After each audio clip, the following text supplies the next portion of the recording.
గారికి, తోటి ఉపాధ్యాయుడికి మరియు గ్రామ ప్రజలకి, ఎస్ఎన్సీ మెంబర్స్ అందరికీ స్వాగతం సుస్వాగతం. ముఖ్యమైనటువంటి సమావేశం ఏంటంటే ఇంతకు ముందు మనం చెప్పినట్టుగా మెగా పీటీఎం అంటే వీడియోనా సార్ పేరెంట్ మీటింగ్ దాదాపుగా మనం కలిసి 4-5 సార్లు నిర్వహించుకుంటాం. అందరూ కూడా ఒక చోట సమావేశం కావడం అనేది ఒకసారిగా తక్కువ అవుతుంది. ఎందుకంటే మనకు రకరకాల కార్యక్రమాలు పనులు ఉంటాయి. అయినప్పటికీ అవి చూసుకొని అన్ని మీటింగ్లకు మనం అటెండ్ కావాలంటే కొంచెం వెళ్తూ ఉంటుంది. కాబట్టి అంటే ప్రతిష్టాత్మకంగా తీసుకొని ఒక పెద్దగా పీటీఎం లాగా ఏర్పాటు చేస్తాము, అందరూ కలిసేటట్టుగా ఏర్పాటు చేస్తాము అని చెప్పి నిర్ణయం తీసుకుని దాంట్లో భాగంగా మనం ప్రతి సంవత్సరము 2 సార్లు నిర్వహించుకుంటున్నాం ఈ మెగా పీటీఎం. సంవత్సరం ప్రారంభంలో ఒకసారి, తర్వాత చివరిలో మళ్ళీ ఒకసారి జనవరి ఫిబ్రవరి ఒకసారి నిర్వహించుకుంటున్నాం. సో లాస్ట్ ఇయర్ మనం చాలా చక్కగా నిర్వహించాం. మరి ఈ సంవత్సరం కూడా దానికి మించి నిర్వహించుకోవడానికి ప్లాన్ చేస్తాం. అది సాక్ష్యం వీళ్ళందరూ కూడా అటెండ్ అయినారు. చాలా చక్కగా నిర్వహించుకోబోతున్నాం. ఇది 2.0. మరి ఇలాగే వచ్చే సంవత్సరంలో 3.2, 4.2 అనేది జరుగుతుంది. సో ఈ కార్యక్రమానికి ప్రత్యేకంగా మనకు ముఖ్యమంత్రి నారా చంద్రబాబు నాయుడు గారు అదేవిధంగా మన చుట్టుపట్టి జిల్లా సత్యసాయి జిల్లాకు వచ్చారు, పుట్టపర్తిలో వచ్చారు. యాక్చువల్లీ ఇప్పుడు ల్యాండ్ అయ్యారు సార్ కూడా. ఇదే సమయంలో అక్కడ ప్రోగ్రామ్ అనేది జరుగుతూ ఉంటుంది. వచ్చారు ప్రోగ్రామ్ జెడ్పీఎస్లో ఇప్పుడు ప్రోగ్రామ్ అనేది జరుగుతుంది. సో ఇది విషయం. దీంట్లో ఈ మెగా పీటీఎం యొక్క ఉద్దేశం ఏంటంటే పేరెంట్ టీచరు మీటింగ్. ఇక్కడ పేరెంట్ అంటే మీరు, టీచర్ అంటే మేము. మీటింగ్ ఎందుకు వస్తారబ్బా? పేరెంట్ ఎందుకు వస్తాడు, టీచర్తో ఎందుకు కలుస్తాడు? ఆయన పర్సనల్ విషయాలు మాట్లాడేద్దాం, లేకపోతే ఉపాధ్యాయుడు ఆయన పర్సనల్ విషయాలు మాట్లాడే కాదు కదా. వీళ్ళిద్దరికి రిలేటెడ్గా ఉన్నటువంటి ఏకైక అంశము పిల్లల గురించి ఎలా ఉండాలా, ఏం చేయాలా, వాళ్ళ చదువు ఏంటి, వాళ్ళ భవిష్యత్తు ఏంటి, మనం ఏం చేస్తే బాగుంటుంది, ఎలా డెవలప్ చేసుకుంటే పరిధిగా ఉంటుంది అనేటటువంటి మాహితి మీద మాత్రమే డిస్కషన్. సో అది మాత్రమే ఈరోజు జరుగుతుంది. దాంట్లో భాగంగా ఈరోజు మీరందరూ మీ యొక్క కార్యక్రమాలు వదిలిపెట్టుకొని మీ పిల్లల భవిష్యత్తు కోసము మన పాఠశాల కోసం మరొకసారి మీ అందరికీ నేను స్వాగతం కలుగుతున్నాను. పిల్లల చదువు విషయానికి వస్తే పిల్లలు అయితే దాదాపు అందరూ బాగా చదువుతున్నారు. ఎవరో కొద్దిమంది ఇప్పుడు మనం ఎట్లంటే చదువులు వచ్చేసి పిల్లలు అందరూ బాగా చదువుతారని లేదు, అందరూ చదవలేదు లేదు. ఐక్యూని బట్టి, వాళ్ళ తెలివిని బట్టి, ఐక్యూని బట్టి ఉంటారు. కొంతమంది భాష ఉన్నారు, మనం చెప్తానట్లే వెంటనే క్యాచ్ చేస్తారు, మనం చెప్తానట్లో నేర్చుకుంటారు. కొంతమంది వచ్చేసి యావరేజ్, మనము చెప్పిన తర్వాత నిదానం నేర్చుకుంటారు. కొంతమంది బిలో యావరేజ్, కొంతమంది చాలా నిదానం నేర్చుకుంటారు. ఇంకా కొంతమంది ఉన్నారు వాళ్ళు మనం ఎంత చెప్పినా నేర్చుకోలేరు. ఇక్కడ ఏంటంటే మీరు పేరెంట్స్ ఒకరికొకరు కంపేర్ చేయండి. ఆ పిల్లడు బాగా చదువుతాను, మా పిల్లడు రావడం లేదు, బాగా చదువుతాను, మా పిల్లడు చదవడం లేదు. ఇక్కడ కంపేరింగ్ చేయండి. వాళ్ళు మనం ఎంకరేజ్ చేద్దాం, చదవాలా మనం కూడా బాగా చదువుకుందాం అని చెప్పేసి ఎంకరేజ్ మాత్రమే చేయాలి, కంపేరింగ్ చేయండి. ఎందుకంటే మనం ఇంట్లో వచ్చేసి నలుగురు ఉంటే నలుగురు వచ్చేసి ఒకే రకంగా ఉంటారు. ఇప్పుడు ఒకరు ఐక్యం ఎక్కువ ఉంటుంది, వాళ్ళ భాష ఇప్పుడు విద్యార్థుల్లో కూడా కొంతమంది భాష చదువుతారు, కొంతమంది చదవలేరు. కాబట్టి మనం కంపేరింగ్ అనేది చేసుకోవద్దు. పిల్లలైతే బాగా చదువుతారు, ఒక 4-5 మంది తప్ప మ్యాక్సిమం అయితే బాగా చదువుతారు. తర్వాత బాగా చెప్తున్నారు, బాగా చూసుకుంటున్నారు, ఇంత వర్క్గా ఉండే మంచిగా చెప్తున్నారు. స్కూల్ మాత్రం కాబట్టి చాలా మంచిగా చెప్తున్నారు, మంచిగా చూస్తున్నారు. పిల్లలు బాగా చదువుతున్నారు, మంచి పేరు పెట్టుకున్నారు. బాబాసాహెబ్కి నమస్కారం. ఎలా ఉంది, మన పిల్లలు ఎలా చదువుకుంటున్నారు అనే అవగాహన మనకు తెలియాలి అని మన సార్లు సార్ గారు, చంద్రబాబు సార్ గారు అందరికీ మీటింగ్ కండక్ట్ చేయడం జరిగింది.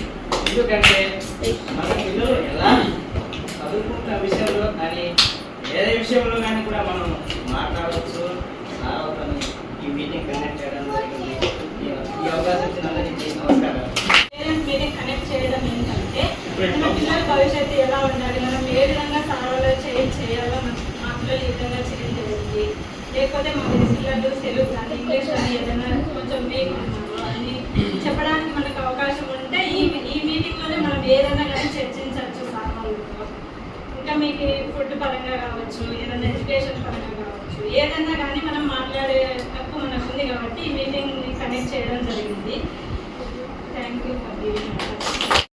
చదువు నేర్పిస్తున్నారు. కానీ మీరు కూడా పేరెంట్స్ వాళ్ళు కూడా పిల్లలకి డైలీ స్కూల్ పంపించాలండి.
దాంట్లో సంబంధం లేదు.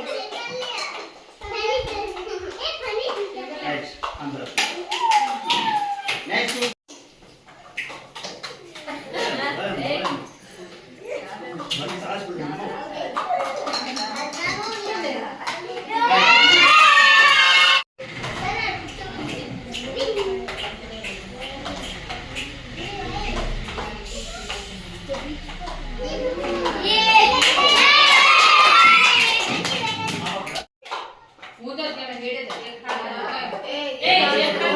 రెండో చేపట్టుకోకూడదు.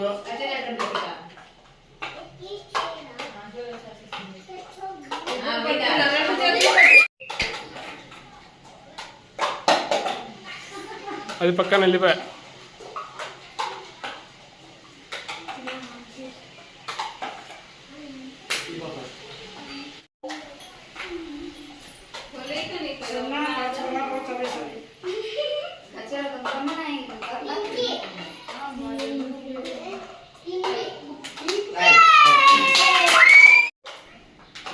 ఒక చెయ్యి don't use another hand.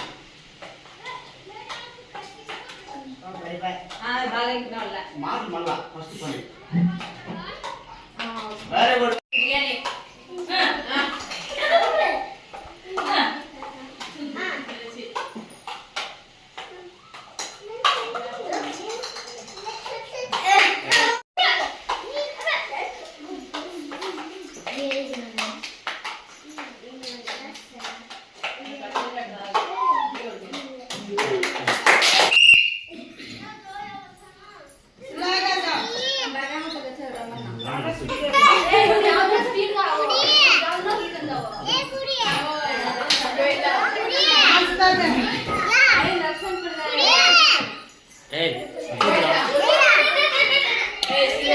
First నేనే గెలిచిండేది, నేను ఒప్పుకోను.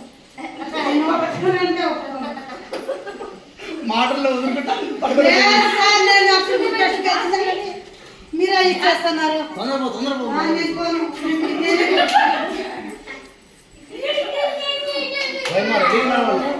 క్లాప్